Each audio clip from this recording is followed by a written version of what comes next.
Dites-nous,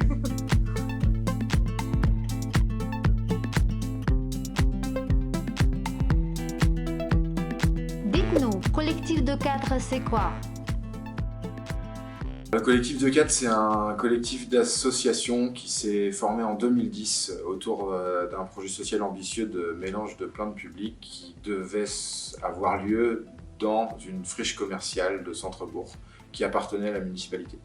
Et donc la municipalité nous a mis ce bâtiment à disposition en 2012 et grâce à toutes les actions menées depuis donc près de 10 ans maintenant, puisque les premiers mots ont été posés en 2010, le bâtiment mis à disposition en 2012 et on vient d'être labellisé en 2020 fabrique de territoire par le ministère de la Cohésion des Territoires.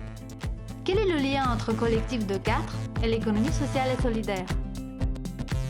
Je pense qu'on peut considérer que les organisations comme les nôtres qui sont à but non lucratif en fait sont l'essence même et portent en elles en fait les valeurs de l'économie sociale et solidaire depuis le début et avant même que l'économie sociale et solidaire elle n'existe en fait, puisque on a décidé conjointement de se mettre dans des structures dans lesquelles les bénéfices ne peuvent être distribués entre des particuliers mais doivent rester au sein du projet. Et donc à partir de là, on s'inscrit dans une économie qui dit on ne doit pas servir l'enrichissement personnel, mais doit servir l'enrichissement du groupe, de la collectivité, du territoire. En quoi votre structure est-elle d'innovation sociale et comment participe-t-elle à la dynamique locale en Mayenne?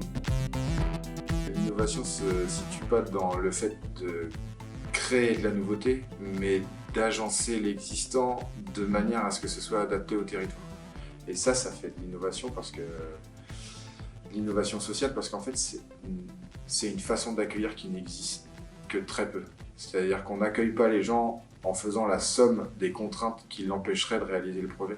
On approche les gens en faisant la somme des possibilités qui peuvent permettre au projet de se réaliser. Et ça, il semblerait que ça passe pour innovant. Et la contribution de ces actions à l'économie locale et à celle de notre territoire, elle